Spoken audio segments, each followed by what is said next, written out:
No pukesters helping me to the left, and no pukesters helping me to the right. Didn't need them then, don't need them now. You are the ex-champion, Mullen. Now this is the way, Tony and David, that you do the figure four leg lock. Coming at you live, not from Cousin Tyrone's basement. As you see, I have a Christmas tree right behind me. I guess you're going to see on the camera for all my YouTube people. He has a Christmas tree behind him. It is literally thrown up Christmas in the studio. Why? Because on the Unrestricted podcast, we're doing 12 days of Podsmas. So make sure you go check that out.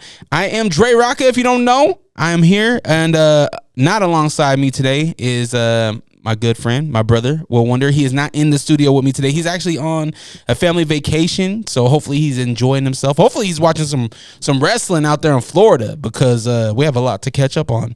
But today I do got a very special guest across from me, somebody that is a trainer, a father, somebody that is dad. I like that. The dad hat. I love it. Somebody that is a trainer. He works with the Al Snow Wrestling Academy. He is at the time of this recording, he is the Barfights Champion for DCW. I got my man Marc Hauss in the building. How you doing? Thank you very much for letting me be on. Yeah, absolutely, brother. I'm excited to talk with you, man. You are somebody that is so active on social media right now. I'm seeing so many different clips. Actually, a little bit bummed that you did my man Pirate Pablo like that. Well, he got in my way, and you know what? You should ask him about his eye. I seen it. Legit, ask him about his eye. He took a skewer to the eyeball. Yeah, that was very heavy. Very heavy. At a bar though, like, why you gotta do it at a bar? Like, why? I mean, that's the one place I can do it and get away with it, right? Yeah, that's true. Bar fights, bar champion. Was your title on the line at that fight? No, that was his title. I won it from him. And you took his title. I took his title because I choked him out with barbecue tongs after I took his eye out. Jeez. Hell yeah. Hey, Mark, I want to start off with, are you originally from Utah? Nope. Where are you from? I'm from Rochester, New York. Okay. Rochester, New York. What brought you to Utah? My son. So long story short is mom moved out here and I came out here to be with my son. Dope. And where was your first love for pro wrestling? Where did that come into play? I think what it was, honestly, it kind of sounds lame, but my parents got divorced at a very young age, and back in the day, because I'm 40. Damn. So Just funny. back in the day, it was definitive good versus definitive bad, and you had Hulk Hogan, take your vitamins, say your prayers, do the right thing, and it was one of those things where the pro wrestling kind of helped raise me to do the right thing versus the wrong thing, and that's kind of how I learned a lot of my morals and values as I was growing up. Because that was something that was consistent where, like, when you're divorced parents and you get kind of passed back and forth, and my parents were 3 hours from each other. Mm-hmm. So I had the consistency of pro wrestling, and I just remember for the longest time, I watched it when I was really young, like 5, 6, and then my parents like, don't watch it. You get a little too out of control. And then I remember my 13th birthday, my mother let me stay up all night with my friends, and I saw ECW at like 3 a.m. and got hooked, and she was like, we don't want you doing this, so we don't want you watching. I was like, nope, not going to happen. And I started watching it and was that kid that wore a wrestling shirt every day that had no friends, did backyard wrestling and got into it, and I'm still doing it at 40. Were you ever an ICP kid?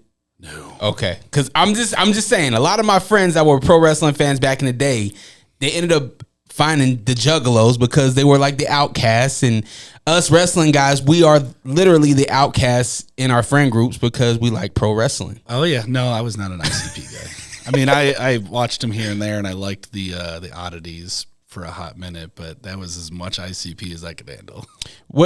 Growing up on the East Coast, I instantly think about, when I'm thinking about pro wrestling, I think about territories. Were you aware of like what territories were back then? Not really. I mean, I got to a point where there wasn't really a lot of territories. There's a lot of quote unquote local territories where out here there isn't as many wrestling companies. In New York, at least, there was a ton of them, and you can't work for this person, you can work for this person, and it was just a ton of drama, at least in upstate New York.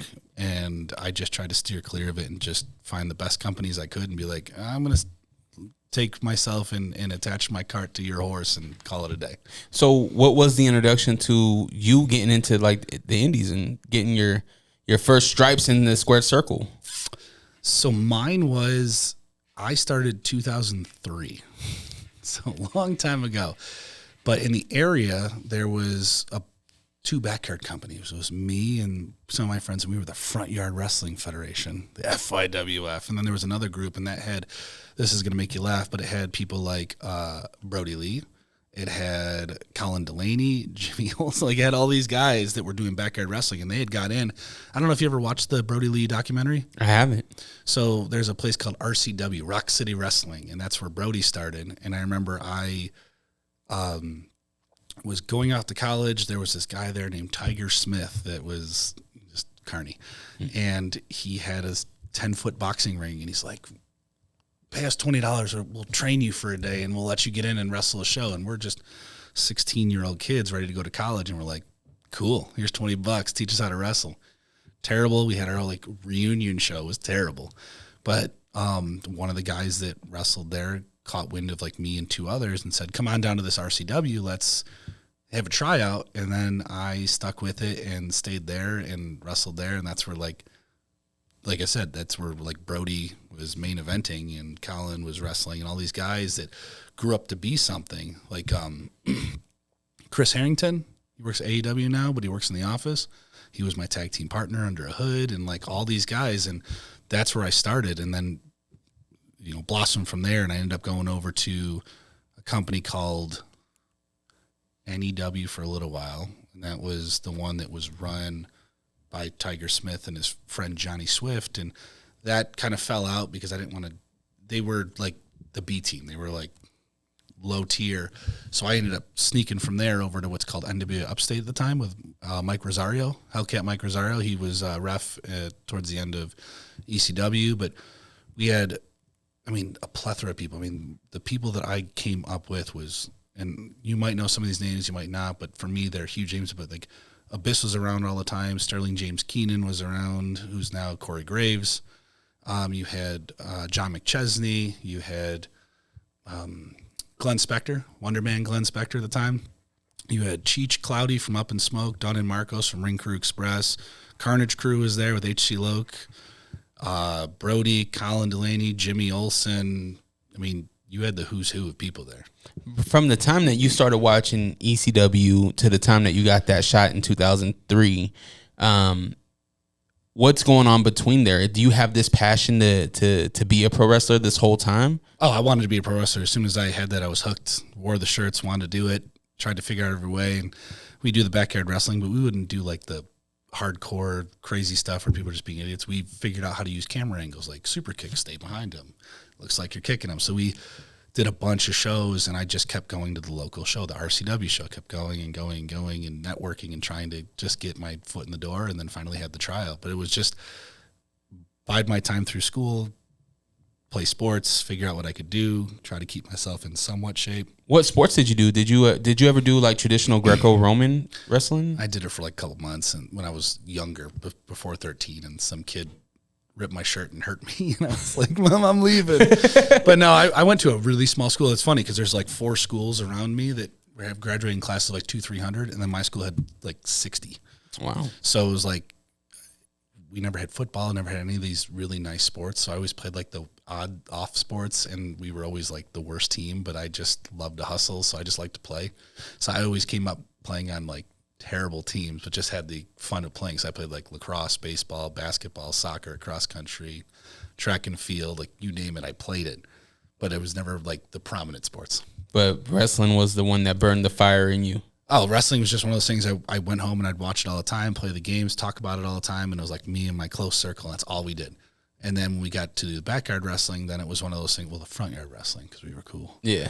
But so were you guys in the backyard, though? No. We were so you guys were in the front yard? We wrestled in the front yard while people drove by on the street, and that was our thing. Yeah. We legit were like, we're going to stick to this gimmick. We are front yarders.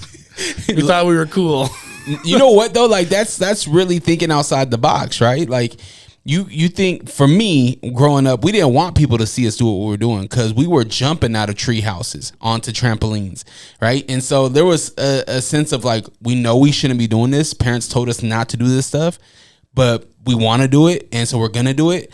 But you guys were like, nah, we're gonna show everybody. We're gonna be Well, the cool thing is the guy who started, his name was Lars Gunn, and his parents were real cool about it. So they would sit and watch from the house, and they would let us wrestle in the front yard, and they would watch to make sure we were okay.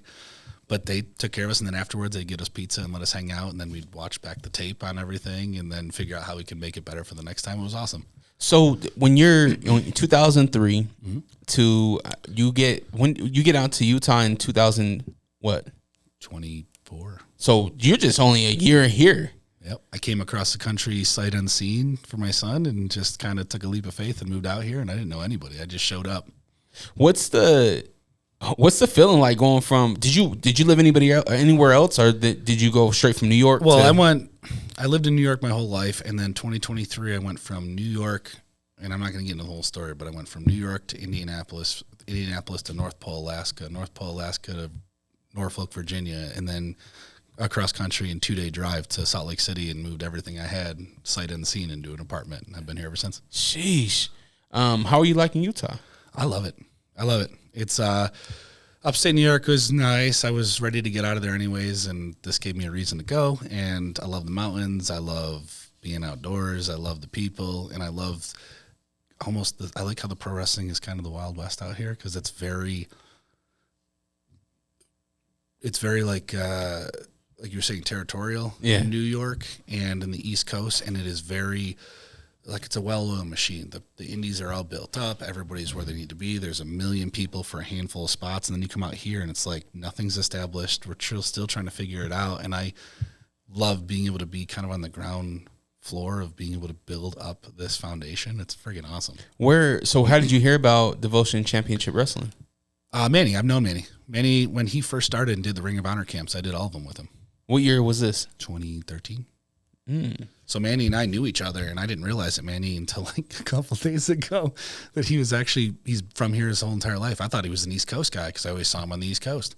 And then we'd go to the camps, and I remember when I was moving out here, I was like, I got to find some pro wrestling. And then I started reaching out to people, and they're like, oh, yeah, Manny Lemons. And I was like, oh, Manny.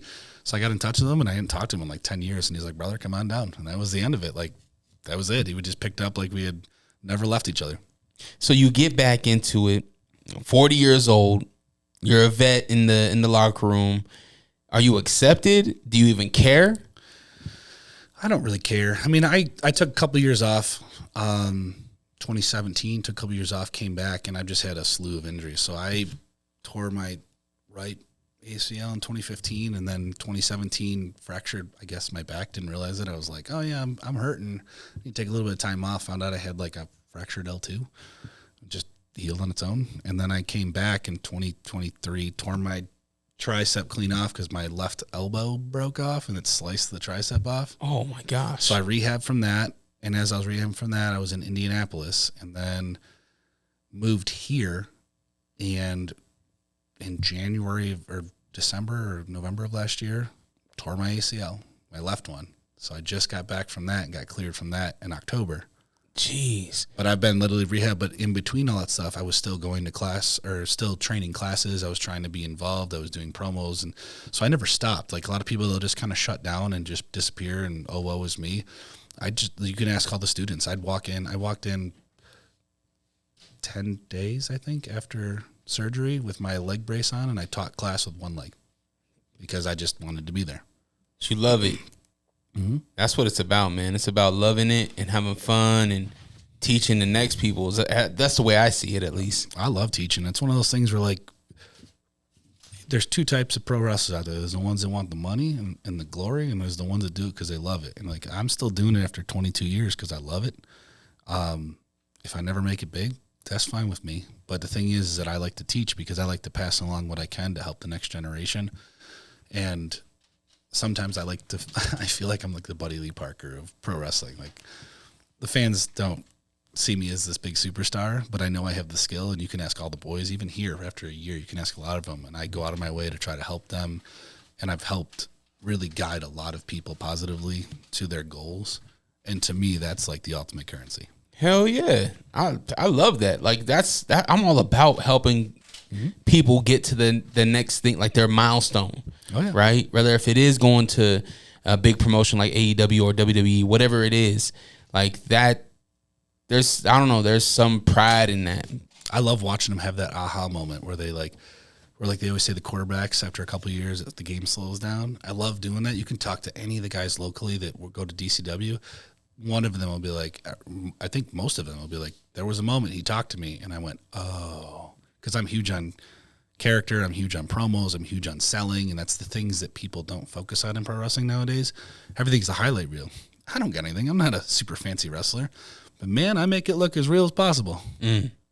When do you find out like what your strengths are inside that square circle? I don't know. I think it's different for each person. For me, it was one of those situations where I didn't realize that I was a decent trainer and I could really connect with people until I started to do it. And then I think for me is that I always feel like that I'm not enough, but then I'm constantly reminded, like so many of the students and people I've come across have pulled me aside and said kind things to me. And I think that's what fuels it, because it's like, oh, I don't realize I'm doing something. Like the other day, for example, it'll remain names will not be used. But the gentleman was contemplating, do I leave? Do I not? I don't know what to do. And I sat down with him and I said, we're going to be friends afterwards. It doesn't matter if you leave or not. We're still human beings and I'm still your friend. But here's the reasons why I think you should stay. And here's the reasons why I think that you should go based on what you're saying. What can I do to help you? Here's what I can do. And we put a plan of attack together and talked him off the ledge. And I didn't even talk him off the ledge. I just gave him two choices. Here's two doors. What do you want to do? And he's like, well, you took the time to talk to me when I didn't think anybody would listen, and I'm here. We're going. So it's things like that, like those situations where I feel positive, and it's the best feeling in the world to sit down and be able to give people the positives and negatives of everything and let them make their own decision, but they're making decisions to stick around or do something positive in their lives or make huge changes because they believe in what I can help them achieve. And that's like the ultimate for me. Have you had that serious conversation with yourself? Have you ever wanted to hang up your boots? Oh, yeah. And what makes you keep going? Like, how did you talk to yourself? Or did you talk to somebody else? I talked to a couple of people, but a lot of it was, it got to a point, like 4 or 5 years ago, it got to a point where, and this is my life philosophy, it's not even just pro wrestling, but everybody does this. They point the finger out and they figure out how they can get anybody else to take the fall for all of their shortcomings and all of their lack of work and focus and attention to detail. And when I stopped doing that and I started going like this, so it's like every aspect of my life, the reason why I had to move across country was my choice. The reason why things didn't work out with friends and family, that was my choice, and it was something that I did that I got to figure out. The reason why I'm not in WWE right now is my choice. It's lack of effort here or getting an injury here because I didn't do this, because I didn't do this. I don't look at it as like, oh, woe is me, I'm hurt again. It's, well, obviously I didn't focus on my knee enough, or I didn't diet well enough, or I didn't travel far enough, or whatever the case may be. And I use that where I put it in my own lap of like, everything that's happened in your life, good or bad, it's your fault. So if you did something good, it's your fault because you worked hard for it. And it's with hanging up the boots, it was one of those things like 10 years from now, 15 years from now, 20 years from now, am I going to sit down and go, coulda, woulda, shoulda, or try it until the wheels fall off? Plus, I have a son. He's a year and a half old. I know it's not that big of a deal, but like I didn't have the connections, and I just was able to go do extra work for SmackDown and Saturday Night's Main Event. And I was able to go and participate after 22 years because I've always had injuries and things came up. And like in the Rochester area, I was way down in the pecking order because there were so many more talented people in front of me at that time. And like to most are like, oh, it's just whatever. It's that. To me, it was like 5-year-old me was like, hell yeah, you did it. And I want to turn around and show my son when he gets old enough of like, hey man, it took me a while, but I was able to put my mind to my childhood dream and I did it. So whatever you think you want to do, I don't care how outlandish you think it is or what people might think how foolish it is. It's not foolish. Go for it. Go do it. Crush it. Dad's an example, and I'm going to live by example because I can't speak to my son and I can't speak to anybody and say, hey, do this, this, and this if I didn't put in the work. So, like, I wanted to be the guy that was in there with you rolling around because if I can't take the bump and I can't do the drills and I can't put in the work at the gym and with my nutrition or go out and talk to podcasts or do whatever. If I can't do that by example, then why should I ask students or anybody else involved in the business to be able to do the same if I don't lead by example? Mm-hmm. And that's kind of how I live my life. That's something that for me in this community, because I'm born and raised in Utah. I'm an 801 boy. Like this is me. I'm rooted in this community. Yeah. And my passion and my love is pro wrestling. I love it. I love DCW. I love what Manny has built and the team that he is building. And I truly believe that when it all falls on one person, that thing can be gone like that. Oh yeah. Because all it takes is for that one person to be exhausted or put more effort into themselves than into the whole thing, right? And going back to like what you said, like I can't preach DCW, support DCW unless I do the work, right? And have you guys come on and amplify what you guys are doing. For sure. So I truly believe in if you're going to talk the talk, you got to walk the walk. With that being said, DCW, I believe, is turning 7 years old. Is it 7? Yeah. 7 years old. December 13th is the anniversary show. Oh, yeah. Your year of being here and working with DCW, what is your thoughts on pro wrestling in Utah? It's interesting. Let's put it that way. So some kids got a lot of heart. Some kids don't. I don't know a lot of the scene outside of DCW. I know there's a lot of other companies. I don't know enough about them. The only one I worked for is LLU.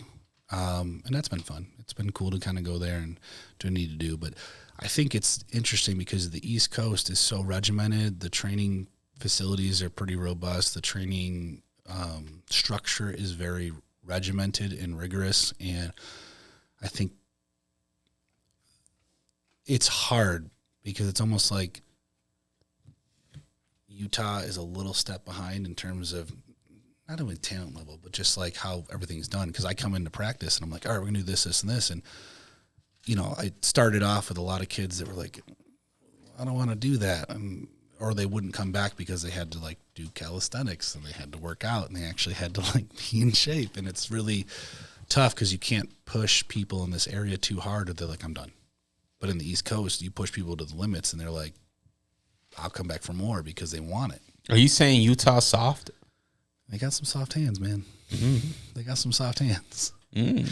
And I'm not saying that to be disrespectful. I'm saying it because if it's the truth, then it means that we have some work to do, right? It's a matter of people outside of Manny and a couple others. I feel like a lot of people that come into pro wrestling nowadays, they're not used to what we were used to. I mean, we get the crap beat out of us. We don't haze people anymore, but we would get hazed. We would get the crap beat out of us.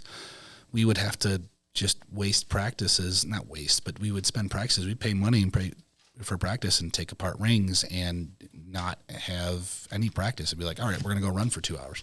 And that's what you would pay to do.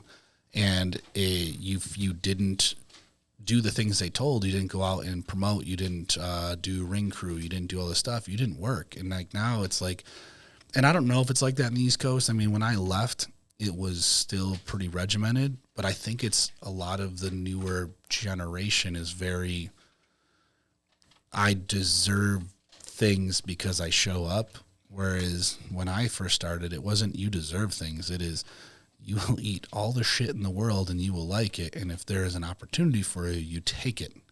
But other than that, is that the right way to do it though? I think that there's a happy medium. I don't think that it needs to be something where we punish the hell out of you until you deserve a spot. But I don't think that anybody deserves anything in pro wrestling.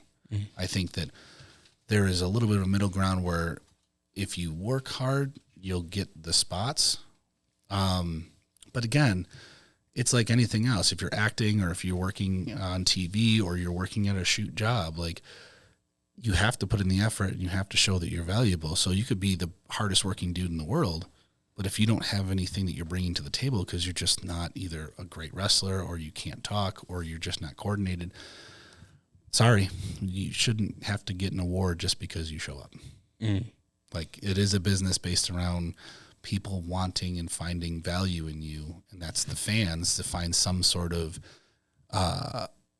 value, whether it's hating you, loving you, wanting your merchandise. Like, if you can't do those things, maybe pro wrestling's not for you. It's kind of like I don't know, it's probably a bad example, like, if you want to be a chef, it's probably going to be pretty hard to succeed if you're blind. Like, you got to be able to use your hands and cut things. And I mean, you could probably still do it, but it might be a little more challenging and you might not be able to succeed in it. And maybe it's not the best avenue for you. It's kind of like that. But like, I think that's what it's like for wrestling. Everybody shows up and they're like, well, here's my gimmick and this is what I want to do. And I'm going to be a superstar. And it's like, okay, you got to learn to crawl before you run, and you just want to run. Sorry. I can't help you there if you're not willing to humble yourself and understand that it's a process. With so much wrestling content out there, right? Like, you have guys that do 60-second tutorials on TikTok, right? Do you find that the athletes of today do they pick it up faster than in 2003? Yes and no. So I think the problem with pro wrestling, to me, the hardest thing is that it's too clean. So, like, back in the 90s, when you watch the Attitude Era, I see the hat. I love it. But it's like, they weren't clean matches. Some of them were pretty sloppy. But it felt like a real fight, didn't it? Mm-hmm. I mean, to me, it always felt like there was... I feel like we still get that today. Actually, I was just talking to Manny, and I think one of the stiffest matches that I've seen in recent year is Charlotte and Tiffy. Yes. Tiffany Stratton. I think it was WrestleMania. Yes, but there's not enough of that anymore. That's watered in here and there. But if you watch it, I feel like a lot of the wrestling is so... And it's fine. It's scripted, choreographed, whatever you want to say. I mean, that is pro wrestling to a T, but because the athletes, and I don't think it's because it's so scripted and whatnot, I think it's because the athletes are so damn athletic that things are so clean and so perfect that pisses me off more than anything. Is like when they screw up like a punch or like something goes just a little awry, crowd goes, you fucked up. And it's like, they didn't fuck up. Like, they're human and they're still performing and they're still being athletic. You can't be perfect 100% of the time. Like, slow down. And thing is too, if you have an MMA fight, you have a boxing fight, it's never going to be fully clean. If it was fully clean, it'd be video games. So there has to be a little bit of struggle. But I think with nowadays, going back to your question, pro wrestling nowadays, it's very clean. It's very athletic. I think that is a lot easier to learn because you have TikTok and social media, because unfortunately people have a shorter attention span, so they want to see moves. But really, I personally think subconsciously the fans don't really care about the moves as much. They want to feel something. And I think that because we are giving so many highlight reels out there and we're just focusing on how cool the next move is, it's like eventually you get to a point where it's like, what do we have to do next to shock value? You got to pull a gun out and shoot a man in the head. And like, hey, cool. And then what? Then like, yeah. But it's one of those things where like I try to bring it back where I don't have a lot of cool moves. I want to sell and tell stories. Because like, let me ask you this question. What's your favorite match or one of them? Ever? Yeah. I mean, probably, you can go back to Rocky, Hulk Hogan, Perfect. WrestleMania. Everybody loves that one. Right. But could you tell me from bell ring to bell ring, every punch, kick, sequence, move, pin in order? Absolutely not. What do you know? What do you remember? From Rocky, Stone Cold, the feeling that you get when they're going at it. Like, it's the electric feeling. Is there one certain part of the match do you remember?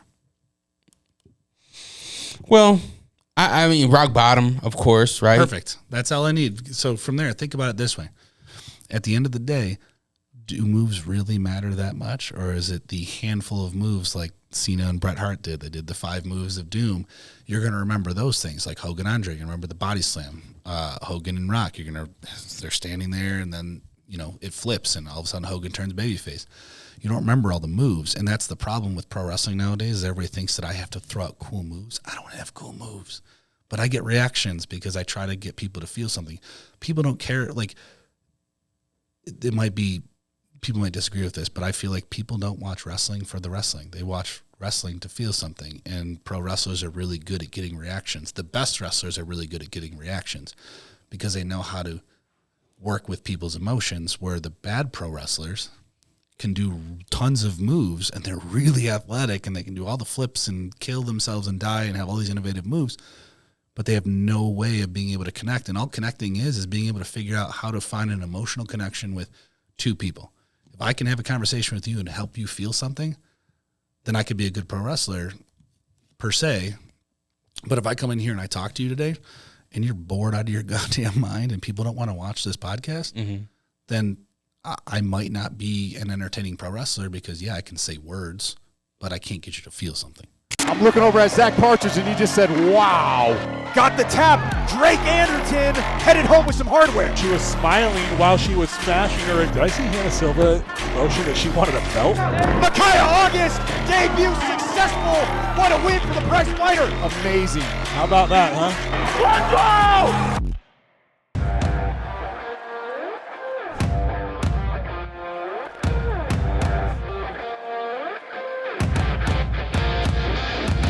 Salt Lake City, I hope you're ready. We're about ready to put on the biggest, yes, I said the biggest professional wrestling show in the history of Utah professional wrestling, baby. Saturday, December 13th, live from the Masonic Temple here in downtown Salt Lake. And if you're going to put on a big show, you got to get some big players, baby. Let me introduce you to this man right here, the official sponsor of Devotion Championship Wrestling, Ryan from Kush Cube.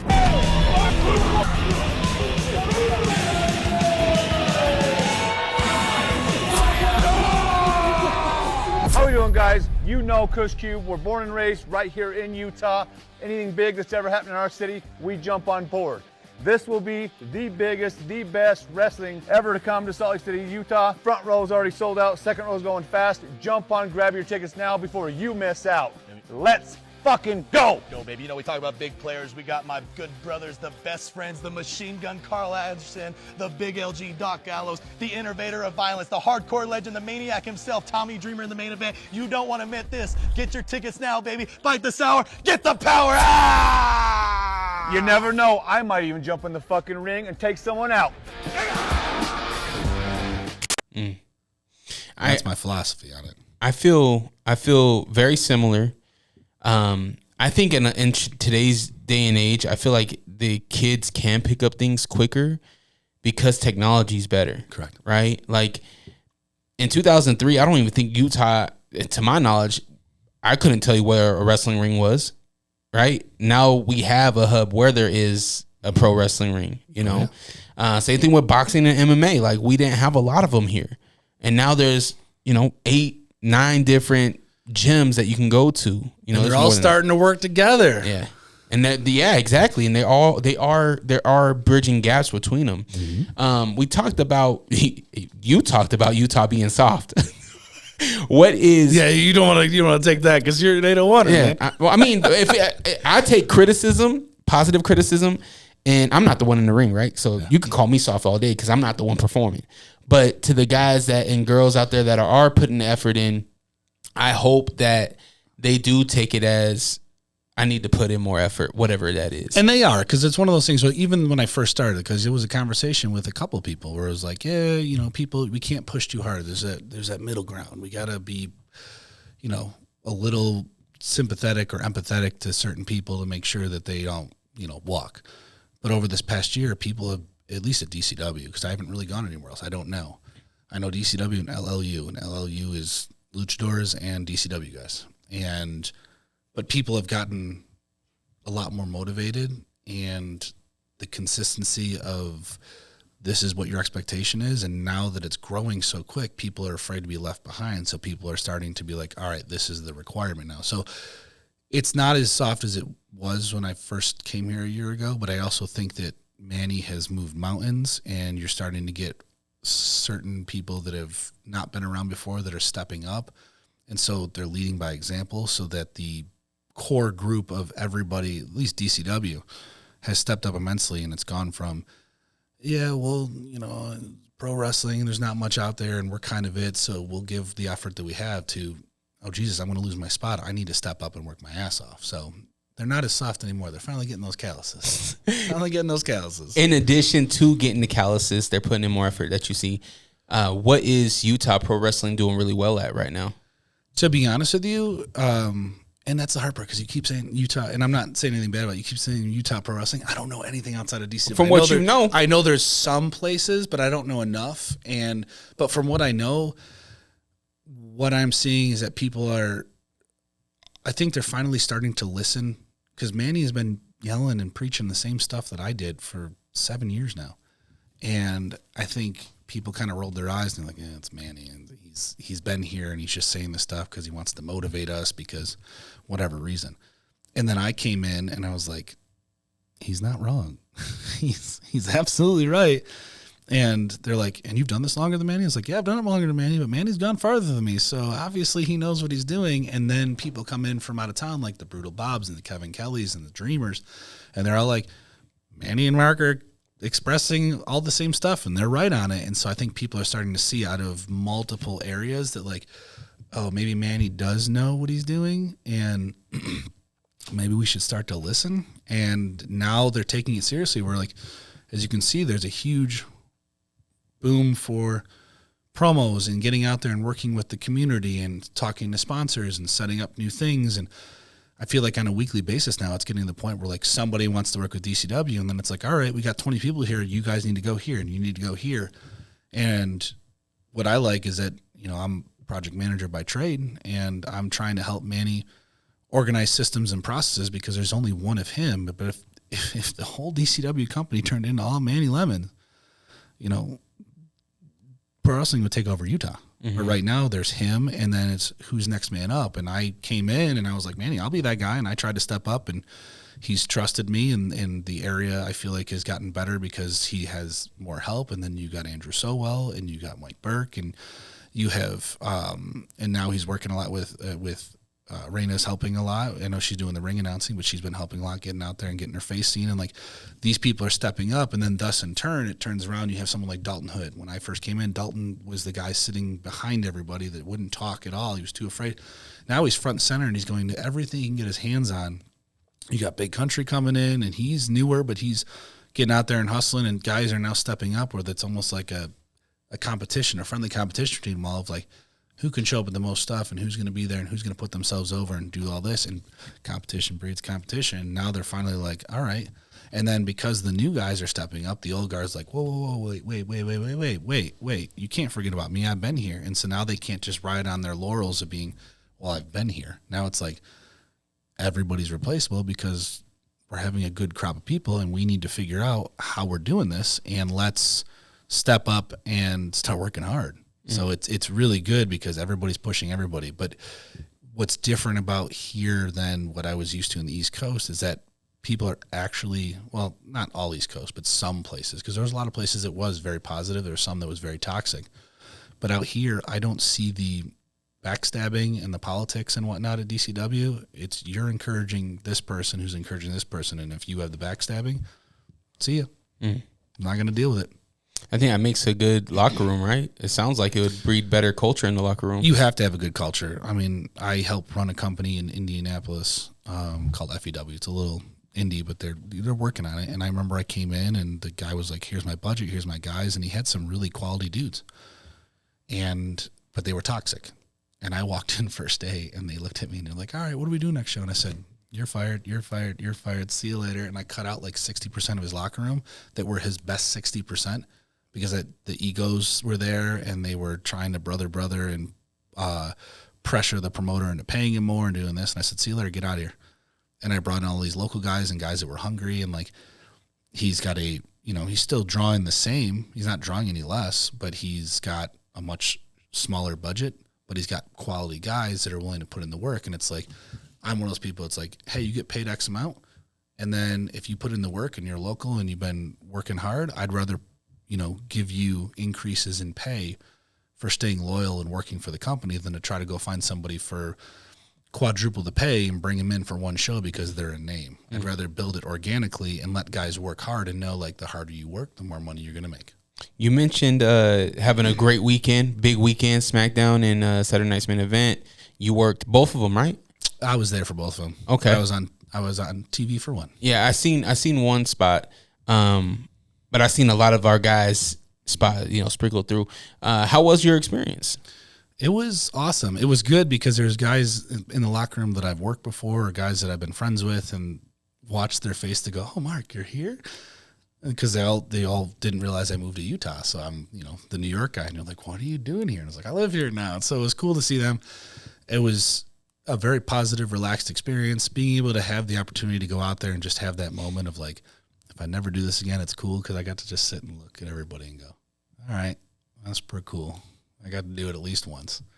So, yeah, I mean, it was a really positive experience. I mean, WWE is the cream of the crop, and they run a very tight ship, and they are very respectful, and everybody's nice. No one big times you, and everybody gives you the time of day, and I couldn't ask for a better experience. Mm. Yeah, I think it's really cool. And we're sitting there, we're watching SmackDown. I'm like, I know Manny's going to be on the show, and then I seen the photo that you guys took as like a group photo. I think it was like maybe about 6 of you guys in front of the hockey sign. Yep. And so when I see you guys on TV, I'm like, man, that's dope. Like, that's our guys, And it's just a matter of time. It's just a matter of time until we get a good spot, that TV spot. It's just being consistent. That's the thing is like, I might not have gotten as far as a lot of people, but I've been consistent. And now all of a sudden the snowball is rolling where like, now I'm kind of brought into the fold and I'm being looked at as like, oh, he's a Utah guy now. I'm not just the outsider. I'm the Utah guy. But do you hold that flag? Do you embrace being a Utah guy? Are you still a New Yorker? No. The thing is, though, is that like I embrace the pro wrestling flag because the thing was when I came in and I started training, I had a couple trainers that were meh, and I was one of those people that got on the road. So I learned on seminars. So I went to every seminar. I was driving 500-600 miles minimum a weekend, sometimes up to 2,000 miles a weekend. Jeez. By myself, and I was wrestling anywhere from 4 to 7 shows a weekend. By myself, week in and week out, no one there. I hustled merchandise. I was doing the video cast right around the time that Steen was doing it by himself. Like he was like the only one in the market doing the video cast. I was doing one called House Call and would do it. I had like 100 of them online. But that's where I was constantly hustling, going to every seminar. I mean, I've spent thousands, probably 10, 15,000 in seminars and traveled everywhere. I mean, there was one weekend, you can ask Brutal Bob, gave me credit for it. And him and I have become friends because he watched how hard I hustled. I went Friday, I was in Rochester, and I'd wrestle a show in Rochester. Saturday, I went up and wrestled a show in Toronto, and I drove through the night from Toronto to basically Boston, right outside of Boston, and did a seminar just to be seen with Brutal Bob. And then because I wanted him to see my stuff, and then I drove home, and I did that all in a weekend with one other person. Sheesh. It was Maximo Suave from OVW. Damn. But that was like my average weekends, and I would do that every weekend. And then the thing is that I'd work my shoot job Monday through Friday, and Monday through Thursday I would work my shoot job, eat dinner while I was driving, and do probably 2 to 3 podcasts a week from my car. And then I would train the pro wrestling school in Rochester Monday through Thursday from 6 o'clock till 10 o'clock at night. Then when I got done with that, I would go to the gym, and then I would get home like midnight, and then I would pack up all my merchandise because I was constantly sending stuff out. And I would go to work by 7 in the morning. I'd do that Monday through Friday, and then Saturday I'd have a show, so I'd take a half day from work, and I would drive to whatever show it is, generally New York City, which is like 6.5 hours away. What does your shoot job think about what you do? Do they know? Oh, they know. What do they think about it? I think it's the coolest thing. They always have like management meetings, and they're always like, "Oh, how you doing, Mark? How's wrestling going?" I was like, "Good. It's fine. It's great." Did they see you on? Did they see that like you're involved in this whole thing with SmackDown, like the SmackDown stuff? And oh yeah, they shared it. They shared it all around within the company, and they all congratulated me. That's dope, man. They're really supportive of it because the thing is like I made it well known. Because it was funny because when I first started the job, they were like, "You've never worked in project management, and you've never worked with payroll and whatnot." And I was like, "Nope." I was like, pro wrestler, and I've worked a bunch of dead-end jobs. They're like, what makes you good to be a project manager? And I was like, pro wrestling. And they're like, how? Well, I have to have difficult conversations with people about things. I have to learn how to talk, so I know how to speak really well. I know how to guide a conversation. I have to keep things organized because I have to keep my podcast, my merchandise, my bookings, all my stuff together. And they're like, and I was like, and I'm in the business of making money, not friends. Mm-hmm. And I gave them the Scott Hall line. Yeah. And they were like, oh, and I was like, and I'm moldable because I have to learn everything on the fly because sometimes it doesn't go as planned and you got to figure it out. And they went, oh, that makes a lot of sense. So I was able to convert how pro wrestling and project management work together, and they took me for the job because of it. See, that's dope, man. Oh. Shoot. So have you always been Marc Hauss? No, I started off when I was 16. I thought it was really funny because I haven't told you, but I was backyard wrestling. I didn't want to talk. Front yard wrestling. Sorry, front yard wrestling. I apologize. You already corrected me. When we were doing the front yard wrestling, I didn't want to talk because I was real nervous. So they gave me the name of Psyche. I don't know why. But I just would come out and I would just growl and make noises because I didn't want to talk. I was really nervous. And then when I went to RCW, which was the first company, they're like, "What do you want to be?" And I was like, Mark Krieger, because Krieger just means warrior in German. So I thought it was really cool. It's like, people don't even know my last name. I want to be a superstar one day. And then I did that for a little while, and then I became Marc Hauss when I went to the Ring of Honor camp, and Brutal Bob goes, "Your last name's House, and you're not using it?" And I was like, "No." And that's where I started Who's House, Mark's House. And I was using that, and it's funny because everybody's like, "It's Swerve, it's Paige." I was like, I was using it first because Swerve was on he was at the Excite shows with me, but I'm glad that he's using it, and I'm glad he's successful with me. But I would go back with him, and he'd be on a bunch of the shows, and he wasn't using it. And then I remember when I stepped away, he went to AEW and started using it. And the thing is, people are like, "Don't you hate that he stole your stuff?" Whatever, man. He didn't steal anything. He just did his own thing. I wasn't around. I was just an indie guy. But no, I started using that stuff 2013 when I met Manny, because Brutal Bob was like, "You should use the Who's House, Mark's House." I was like, "All right, done." Yeah, I love that. Not even gimmick that. I love that you use your name, and I think that the more closer you get to being as close as you can to yourself, and who am I? I don't know, but it's just like the wrestlers that I love. They're their real personality as close to their gimmick as. Oh, I'm no different. You can ask all the guys. I am exactly the same. I just turn up the dickishness when I'm a heel, but other than that, it's just me. Oh, and then the other gimmick I'm going to tell you, this makes me laugh because it's a fun story. So when I first started RCW, they needed a hooded gimmick because they just wanted extra spots. And I was like, "I'll do it." So they put me in as El Generico. and I didn't know there was an El Generico at the time, but Dunn and Marcos were there, and they knew El Generico, so they sent him everything. And he was not happy. But I remember there was a AP. That's not even that's literally stealing somebody's gimmick. But I didn't know. Oh, okay. Because the thing was, I was 6 months into wrestling, and I didn't know the whole scene. I didn't know Ring of Honor existed. I didn't know, all I watched was ECW, WCW, and WWF. Yeah. So I didn't know. Yeah. And then they told him, and then something came back to me, and he was not happy. So I remember 2 years, I stopped doing it immediately. I was like, "I'm sorry." Because I was tagging up with El Samar, which was the Mike Harrington that works for AEW. And I remember the whole gimmick was he would do specific moves, he would do fancy moves, and I would do very generic moves, and people would cut me off for heat because I was a babyface with fancy moves because I was incapable of doing fancy moves because I was a generic luchador. I can only do generic moves, so everything was punch, kick, headlock, takeover. But I stopped doing it right away, and I remember I have a picture of it. I'll have to show you afterwards, but I went to this APW show that had, oh my God, Samoa Joe, AJ Styles, Handsome Johnny that became one of the Viking Raiders, and the Who's Who. And I remember I was on it, and Generico was there, and he was wrestling one of the matches, him and Cesaro wrestling on this indie show. And I walked over and I was like, "Hey man, just want to talk to you." And he's like, "What?" And I was like, "I'm El Generico from New York. I'm really sorry." And he's like, "What?" And then we got to talking, and I told him everything, and he was like, "No, you're fine, brother." So I have a picture of me and him in our masks backstage with Cesaro in the background stretching. It's the coolest thing. I'll have to show you after this. That's awesome. But that was my only other gimmick. Is it hard to be original in 2025? Because it feels like the Gothic gimmick, the Raider gimmick, I feel like they've all have been done in different renditions. Well, what do you consider gimmick? I think that an outlandish gimmick, yeah, it's extremely hard in 2025. But I don't think people want to see that. I think people want to see authenticity, and they want real, because the thing is with social media, you get shown the social media person, the best of the best, and you don't get to see the real person. And people want to see authenticity. They want to see real.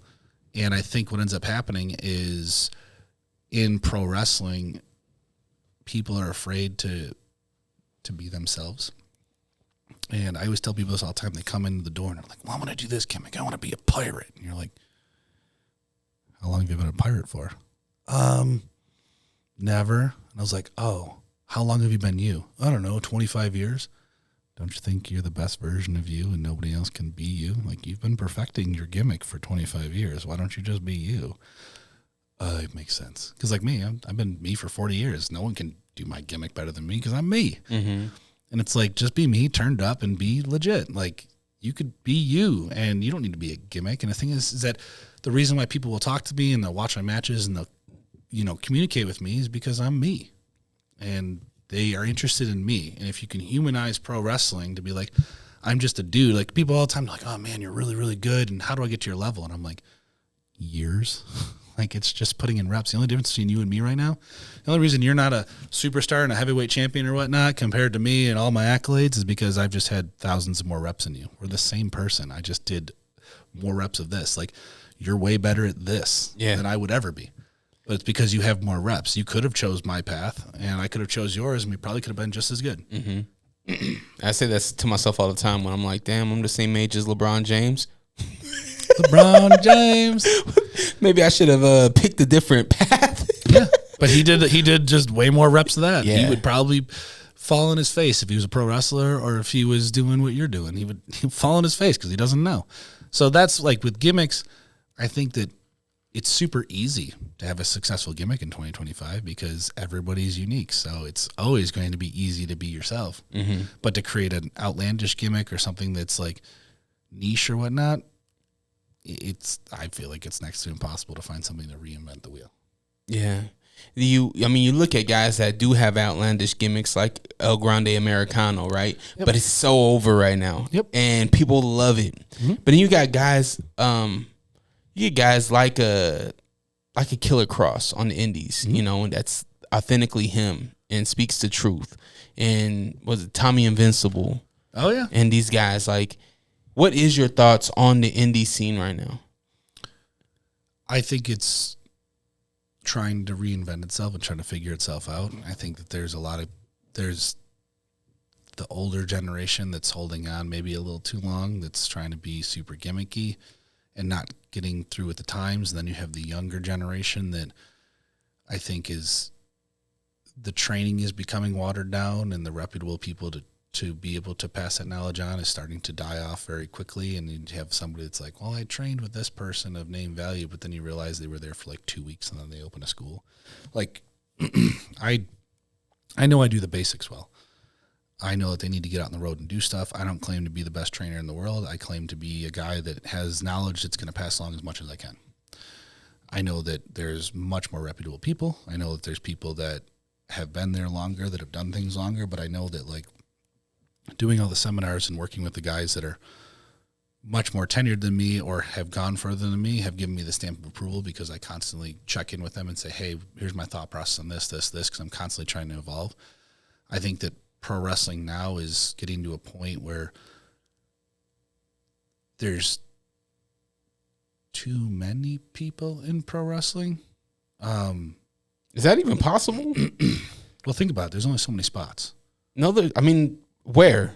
What are you talking about? Like, there's shows all over the United States. Correct. But I'm saying, there's shows all over the United States, but for like major companies and the ones that move the needles and whatnot, there isn't a ton of spots. And like the indie scene is great, but you see areas. So like, I don't know the indie area here, but I know, like, let's just say upstate New York. Mm-hmm. There's the good, the bad, the ugly, the untrained. And what I'm saying is, like, the untrained are the really bad. They don't need to be there because all it does is give pro wrestling a bad name, and people get hurt and people get their, like. So how do they get better if they're not there? What needs to happen is that there needs to be, and I'm probably going to get a lot of hate for this, but there needs to be a little bit more regulation across the board to be able to phase out the shitheads and phase out the tax return pro wrestling companies, the ones that take a tax return, they go, hey, man, I'm a pro wrestler promoter now, and they put on shows. There needs to be a point where, like, for instance, the DCW. If DCW becomes, like, is the standard, I think it's the best that Utah has. And I think they're damn good. But it needs to be a thing where like it needs to be almost regulated. Where like if you want to make it in Utah wrestling, you got to go to DCW. You got to put in your training time. You got to do this. It can't be something where it's like we're just going to set up a fly-by-night company. You don't have to train, and we'll just bring you in, and you can put on your, you can put on your street clothes and then wrestle shows, and we can charge money for people. Because like to me, that's almost like theft. It's like you're going to sell that you're a pro wrestler, and you're going to sell that you know what you're doing when you don't really know what you're doing. You're kayfabing the fans to be like, oh, I'm a trained wrestler, and you've trained for like 3 weeks, and then you're asking people for $30 a ticket, and you're kind of almost swindling people because you're selling them on steak, and you're giving them steakums. Well, doesn't that make DCW shine better though? Like, it does. It makes DCW shine better, but I'm saying pro wrestling in general, not here, but like for instance, in New York, there's a couple companies that I was around that guys didn't train, or they would train like once a month, and they would do everything they could, and then they would do everything they could to like throw on a company, but it was all smoke and mirrors. It was a house with no foundation. And then they would run shows, and they would charge $20-$30 a ticket, and the problem is that people would go to these shows expecting something that's palatable, and it would be just the shittiest wrestling in the world. And in turn, what that did is that turned off all the new fans that would get talked through the door by friends and family. And then they would stop going to the good shows because they immediately thought, well, every pro wrestling company in this area is this shitty. And I think that's where a lot of it breaks down to, is you have a lot of, I think that's what it is. I think it just needs to be a little more regulated. People need to be trained better, and there needs to be some sort of accountability. I know it's never going to happen because, free market, anybody can do what they want to do. But I think that you're starting to see a saturation of companies that are popping up that shouldn't be running because they're either not run professionally, or they don't have the talent. So they're just like, oh, these people, I found 10 people that don't really train that have been like outcasted by all the better companies, but they've wrestled before. Let's throw them on a show. Throw them on a poster, have all their friends and family come. Let's see if we can draw 50 to 100 people, make a little bit of money, and see if they'll come back. And it's like, a lot of times people are just coming back because they're loyal to their friends and family, not because they actually want to watch it, because they're supporting them. But in all reality, they're watching a terrible product that's watering down the system, and then people are like, well, if this bad, I don't want to go to the rest of them. And that's where people like companies like DCW fail, or like WWE. People are like, well, I'm not going to pay $100 because I watched this indie wrestling show and it was shit. That's what I'm getting at. Like, I think something needs to be done, and I don't really have an answer to it. Maybe more regulated, maybe better training schools, but it seems like that anybody can walk through the door and be like, I'm a trainer, or I run a pro wrestling company, and then it devalues what we do because we're out here, DCW, crushing it, killing it, training 3 days a week, going and doing all the promotions, stuff like this, and then we're losing fans because other places are like, I got a guy who's trained. Well, he trained once 3 years ago and doesn't really know how to wrestle, but he sells a couple tickets a show, and people come and they go, ugh, this is pro wrestling. I don't want to be a part of it. Well, I think going back to like what you said, it's like accountability, right? Like we need to take accountability if people don't come to DCW, right? Like how can we be better? The fan that is turned off from a bad show, they might come back around. If not, yes. Cool. There's how many millions of people in Utah? Like I think we got like 3 million people in Utah. Like a good 300,000 are just in this Salt Lake City area. Yeah. The Delta Center gets filled up. Like there has to be, we're not asking for 20,000 people to come to a DCW show. Like if we can get 1,000 at the Masonic Temple, that would be awesome. You know what I mean?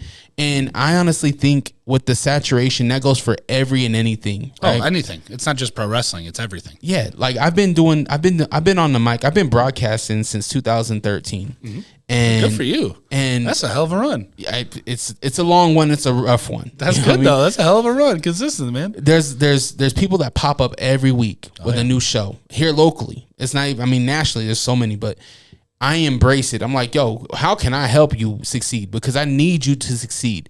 And as the more that these people come, they'll come to my show and they'll know that I invest myself. I put money into this thing, right? I invest into myself. And I feel like with the reps that I have been doing for more than 10 years now, I feel like I do have a black belt in this thing, right? And I feel like the saturation only helps me because people are going to know what's good and what's not. Who's going to get good guests, who's not going to get good guests. Well, that's true too. And on the flip side of the coin, yeah, you're right with that. But a lot of times too, with where you want to help, a lot of the pop-up companies, a lot of the times they do it because they have a chip on their shoulder because the major companies or the bigger indies didn't want them because they didn't want to put in the effort. So like, I'll do it myself. Or it might be they didn't get the opportunity. Go Correct. create your own. I'm all for that. Which is good. And that's the thing is like if they create their own and they're working with other people and they're trying to do it positively, I'm more talking, and I guess I'm looking at it from the different light, is that I've seen so many of them that they start up because they didn't want to put in the effort, or they're starting up because they want to prove something to somebody, not for the right reasons. They're like, well, I fucking hate this company, so I'm going to prove to a company so I can drive them out of business. So they're doing it for the wrong reasons. But for the ones that are positive, that are coming into the game that maybe aren't there yet, but they're willing to listen and they're willing to learn and they're willing to put themselves out there and they're trying to improve, I encourage that all day. I guess I'm looking at more of like the bad side of it. Like you have certain podcasts, someone might not like you and they're like, well, I'm going to create my own and I'm just going to shit on them all day. And that's fine. Because why? Because people are going to tune in to see what I say next, right? Like at the end of the day, when I look at saturation, I've had this conversation with Wonder all the time. It's like the WWE has a pro wrestling star problem. They have too many of them. Oh my God. Yeah. Right. And so they fall off, but that only helps the indies because now it's like 3-4 years ago, you wouldn't have been able to wrestle some of the guys that are on the indies now. No. You know what I mean? Now it's a reality that you can wrestle and have a match and fight somebody that was just on SmackDown or just on Raw or just on AEW, right?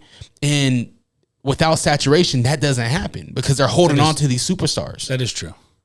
Yeah, from the other side of the coin, that is absolutely true. And I agree with you on that. Bro, and then you create, and then what you do in the ring is on you, right? You tell these stories, you make people feel, you get viral sensations. And I hate using that word viral sensation because I feel like viral is so like a tissue. You just use it and you throw it away. But it's not that. It creates somebody with a household name like a Tommy Invincible, right? It gives you an opportunity to wrestle somebody that has a name, and in return, you get to eat off that name too.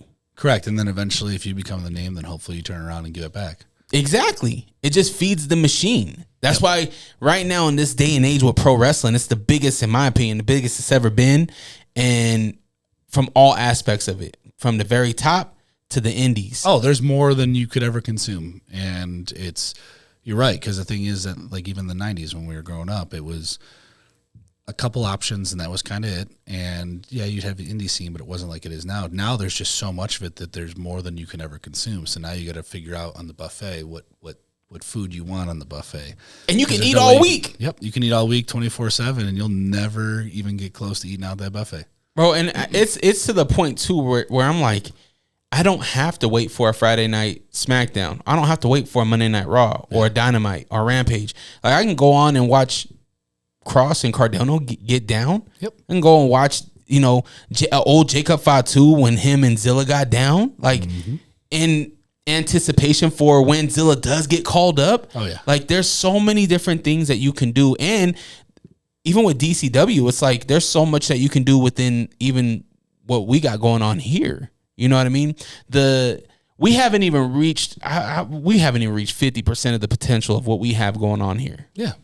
And that's what makes me excited because once a person sees a show and they see what DCW is, they will return. And that's why like right now with all of the roster that is working their ass off and they've been hustling so much. Like I said, like they started off where when I came here, I was like, man, it was a little soft. But then like DCW turned it around and they're going from like 4 or 5 people to a class to now 20 to a class. And it seems like every week there's somebody calling DCW and calling Manny and being like, we want to work with you. And people now, I've encouraged them. I was like, get a hold of you over and over again. Like it took me a while with you guys, but the thing was that you guys are there, you guys are busy and you guys are successful and you just got to keep at it. Where these guys want to get on there and they want to be able to do stuff and they're out in the community. And I think that's the deciding factor is if you don't know it exists, because most people I talk to, they have no idea pro wrestling exists. I go to the doctor's office and I'm like getting checked out to go WWE, and they're like, oh, I had no idea there was pro wrestling. I'm like, here you go. Here's a card. Here's this. Here's that. And then once you get to a point where you're out there, and it's just consistency, you're out there and getting known and over and over and over again, putting in these reps, people are going to start showing up. And that's the one thing that the DCW crew has been doing. They're everywhere. Whether it's just going out to sponsors, whether it's going out, like, I am so thankful Manny's setting these things up. We're going to boys and girls clubs and talking to them. We're going to food banks and handing out food, and we're going in and delivering, I think, 13th or 14th. We're going to be serving food to the needy for a couple hours, and hand in hand with one of the organizations around here. We're constantly doing stuff for the community, and we're constantly out there hustling. And I think that's what's making us stand out a hell of a lot more in this area. Well, you can't receive if your hands are full, right? You have to be able to give things away in order to receive blessings. Correct. I'm a huge fan of people that are about that, right? And that are about giving back. You have to. Like, even now, I've made friends here with fans, and I've talked to a bunch of them, and there's some people that just don't have the ability to be able to go out like merch. They're like, I can't buy a t-shirt, but I can get tickets. And I've done this to a couple of them. There's one of them I met at FanX, and he changed my perspective on a lot of people, and I'm not going to get into the full story. I'll tell you later, but good dude. And he was like, I really want one of your shirts. Can't really do anything right now. And I was like, got you. And it's like, I'll give out merchandise to people left and right, because at the end of the day, it's not going to affect me bottom line wise to where it's make or break. So I will go out and give away stuff left and right to people when I get and talk to them, because the thing is, at the end of the day, I want to give them that feeling that I had when I was a kid. And if I got to give you a t-shirt for you to feel good, like even right now, I tell people all the time, follow me on come to a show, follow me on Instagram. I have wristbands, I have 4x6s, and I have stickers. Take whatever you want. All I want is to follow. It's free, but this will make you feel something. And at the end of the day, if I can give back to you, what are you going to do? You might share something on social media that might get someone looked at. You might come to a show and talk to me. You might boo and cheer a little louder. Eventually, maybe you buy a t-shirt. But it's because it's not about take. I'm one of those people that I go in every situation. What can I give you? What do you want in return? Nothing. But eventually, the more I give, the more the universe or the people that I work with will be like, you know what? I really want to do this, and this to take care of you. Mm-hmm. And I feel like not enough people do that. Like, even sponsors, people are like, oh, I want you to sponsor me. And it's like, they just want your stuff. Like, if I walk to a sponsor, the sponsor's like, well, what do you want? And why do you want it? And most people would just be like, well, I want your product and I want money and all this. And they're like, what are you going to do for us? And you're like, I don't know, be a pro wrestler. And you're like, that doesn't go very far. So, like, I always walk into places now. And that's why I don't know if you've seen on the social media, like, all of a sudden, all these brands and people are like, oh, we want to work with you. Because I walk in and I'm like, hey, man, I like what you offer. I'm willing to buy the product. What can I do for you? And they're like, have some free product and push it and we'll talk. And that's how I've gotten in with a lot of my connections here in Utah, and everything's snowballed just because I'm willing to go out there and be of service. Yeah, of course. That's the way to do it. I don't want to take too much more of your time. We're over an hour. But Hood House, where's Hood House at? Hood House, 2-time DCW tag champs. We are, we're doing all right. We're doing our thing. I know that Dalton and Burke, they are successfully wrestling on the tag division, but I feel like, I'm starting to spread my wings and kind of, I don't know. I feel like I'm starting to distance myself, but we'll see. We'll see how it feels. I feel like that now I'm getting a little big for my britches. Wasn't there 4 you guys in Hood House? Oh, yeah, CJ Frost. What happened to him? Where's he at? I feel like he just kind of disappeared on us. I think he's in, like, Iowa or something. He just one day got up and he was like, peace, and left. Okay. Yeah, he couldn't handle it, so he froze himself right out of the company. Fantasy booking. Give me your WrestleMania, past, present, future. Give me the undercard, your main event. 5 matches. 5 matches? I'm going to say my match. Well, WrestleMania, I want a main event. So if you want, you're the guy. So. I mean, it ain't going to draw, but it's one of those things. Like, well, it could. Who was it against? No. So one of the people that I first started watching when I was in WWE, and people will laugh all the time, but everybody who's known me goes, I get it. I wanted to work Gangrel. Always, because that was the first real match in WWF that I wanted to watch. And I wanted to watch Gangrel. So you can put me on the undercard because I'm just the undercard. So you and Gangrel? Yeah, and the thing was I was supposed to work him in a baseball stadium 2 weeks prior. I tore my triceps, so I never got a chance to meet him. I've never gotten a chance to thank him. I've never got a chance to work him. And I've been begging every promoter, like, please let me have Gangrel. It's going to happen. Please. He's still around? Yeah, I just want to, all I want to do is meet him and just shake his hand and be like, thank you. Just thank you so much. Probably, arguably, top 5 soundtracks. Oh, the best. Time. The Brood. It was so good. Yeah.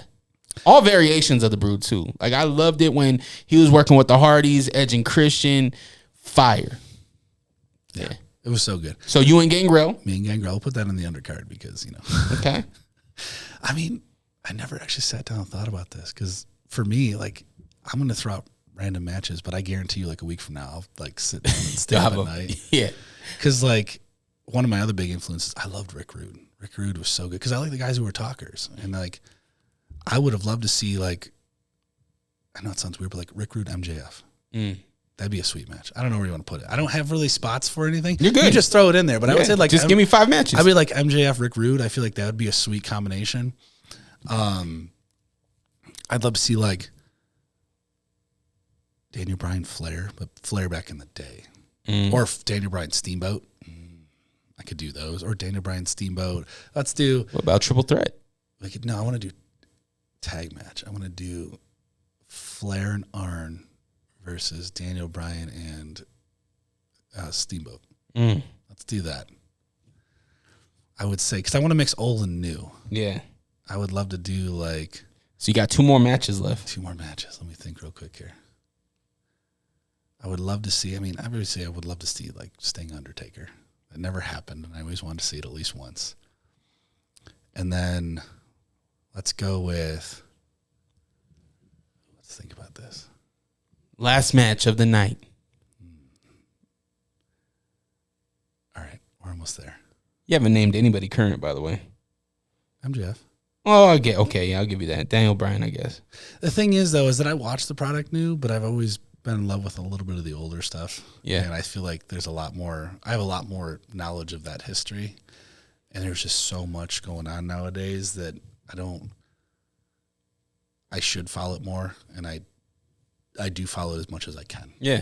Because being a dad now and, like, having all this stuff, it's hard to keep up with all that. Well, that's why I love having my son that's a pro wrestling stan. Is that he's at the age now where he's like, Dad, let's watch it. And then when it comes time, I'm going to go play my video game. And then you're watching it. And I'm watching it. It's like that TikTok where it's like the 2 kids or the 2 adults are like, when you're 7 episodes into Bluey, but you don't know where your 1-year-old is. Exactly. Yeah. Yeah, exactly. For me, the last one, I figured it out because I love my man Brody.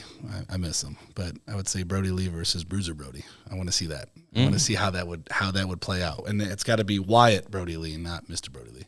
So it's got to be Luke Harper. All right. Because I want to see how they would react with each other because they were very similar in certain aspects. Think about how crazy in their prime a Darby Allin and Jeff Hardy would have been. Oh, it was so good. That would have been nuts. It would have been so good. Yeah, like the or time even when like Jeff Hardy was getting anointed by Undertaker and he's like, I got you, you're good. That versus Darby, because I loved watching Darby. One of the best things I loved watching is when I was in New York City and they would do the Evolve shows and then the NYWC, and it was like Ethan Page Darby. Oh, it was so good. Handcuffs, throw him off the stage. Oh, I remember watching that in New York City. It was gross. Ethan Page, MJF would be fun. It would be fun. Just 2 shit talkers that are just like, Ethan Page is probably one of my top 5 heels right now. He's awesome. I love where he's at. NXT in general, like for me, pro wrestling, it's, I think Raw's king as far as pro wrestling goes right now, as far as television goes. But NXT is right underneath that. Like, I love where they are. It's kind of like, it's almost kind of like watching pro ball versus college. I feel like NXT, in college, not the fact that they're better, but I feel like they put in a little bit more effort because they got more to prove.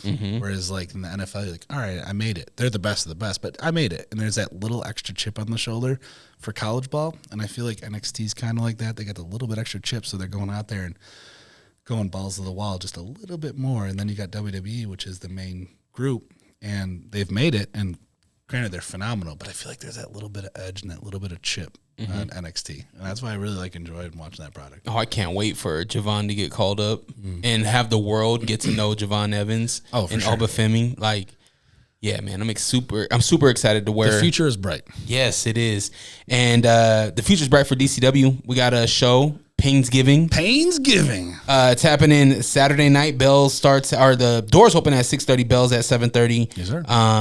Eventbrite is how you can get tickets. Are you on this card? Are you working? I am the main event. Uh-oh.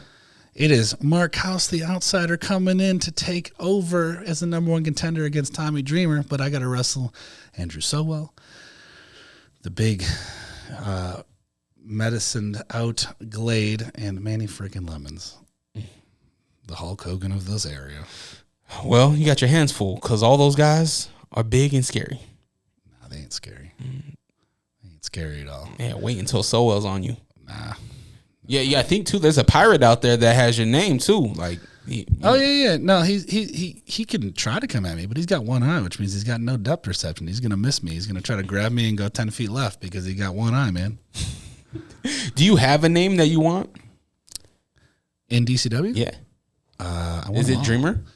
I'll take Dreamer all day, but the thing is that I would love to work Dreamer. I want to work Manny. I mean, there's been a lot of guys I haven't worked, but I mean, I want to prove to people here. I mean, the standard of Utah wrestling is Manny Lemons. I want Manny. I want to be able to friggin' work with him, and I want to show the world that I can go, and I can go, and I can go, and that the Hulk Hogan of this area has got some competition. All right. Well, again, go get your tickets, eventbrite.com. Painsgiving, November 8th. We also have the anniversary show at the Masonic Temple, December 13th. Yep. Big show. You can go get your tickets, I believe, Eventbrite as well. They're on sale. And then you got the day before, too, if you want. Talking Shop, I think that, I don't remember the name of it, but the Good Brothers are going to be there, and they're going to be doing their segment at Kamikazes as well. So are you defending your bar title that night, too? Yes. Why don't you bring it? See, that's my problem with you wrestlers. You guys never bring your belts. I think it's in the car. Damn, you should have brought it, man. I'm sorry. I thought my face was good enough. Nah, we need the shiny. We need that. That's what people want. They want the nice, shiny, bright things, not Grizzly Adams. I got a scorpion on my belt. Do you want to see that? No, but you got a sick shirt, though. I did. I got this I like at LLU, and on the back, it's the same thing, but it's reverse. It's pretty sweet. Yeah, it's pretty sweet. Awesome. Again, tickets, eventbrite.com. Marc Hauss, how can they follow you and all that good stuff? Just search Marc Hauss anywhere. It's going to be the Marc Hauss. I know that Instagram got hacked, so it's Marc Hauss 85. Or if you want, you can put it up on the screen for the TubeTube, and you can put the little QR code I can give you. Okay, So, yeah. And then you can send it. Hold on. How does QR code work if you're looking at your phone? What you do is you press down the search button because they have the AI now. And what you can do is either circle it, or if you take a picture of it now, like on Android, it'll recognize the barcode and say, "Do you want to open this link?" Oh, Android's repug. We don't do Android. I got the foldy phone, bro. Why? Like, it's not 2014. We're so past photo phones. This foldy phone. Let's see. Yeah, see, that's too much. Like that. Why don't just get a tablet? What are we doing? Because I was traveling so much, I didn't have a TV, so that was my way of watching TV. And I'd rather not carry it on a tablet because I'm very minimalist. So I get to open it up, and that's what I used. Have you ever put your phone on a belt buckle? No. Okay. I feel like you have. No. I feel like you're just saying that now because I'm going to judge you if you did. No, you can ask. No. I watched my dad do it. I was like, this is not a holster. What are you doing here? Whoa. Stop packing there, Dad. Yeah, as soon as he did it, I was like, I'm out. I'm not doing that. You can't have your phone right next to your gun. Like, come on. Wrong one. You pull the wrong one. You start to try to defend yourself, and you're just throwing androids at people. Yeah, that's a no-go. Okay, so make sure you go follow Marc Hauss. Again, it's HAUSS, and that's the Marc Hauss 85 on Instagram. And then from there, I got my link tree, and it's got everything, all my sponsors, all my merchandise, and all the other social media. So I would start with Marc Hauss, MarchHauss 85, which is the old man's year I was born. And then there you go. Give it a follow. Come talk to me. And if you do follow me and you see me locally, show me you've done it, and I'll give you some free swag. There you go. And you can also find him. He's all over the DCW Instagram, Devotion Championship Wrestling. Just do your Googles. You'll be able to find it. But eventbrite.com is how you can get tickets for the upcoming shows. If you want to follow us, Figure the Number 4 podcast or Figure the Number 4 pod, make sure you follow us. Give us a like, share, comment, subscribe. It's free to show love. We're doing this pro wrestling thing. We talk about it weekly. Me and my friend Will Wonder. He'll be back next week, hopefully with some stories about Orlando. Hopefully he got fondled by a dolphin or something.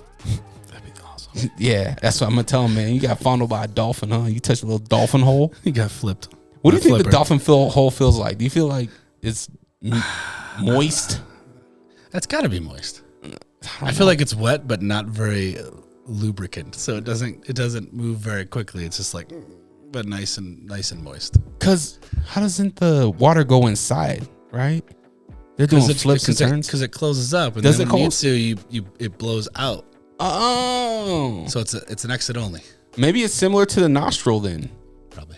So it probably is dry. Yeah. My nostril. If I was to pick my nose right now, I'm pretty sure I got a dry nose right now. Yeah, I bet if you picked the dolphin's hole, it would probably be dry too.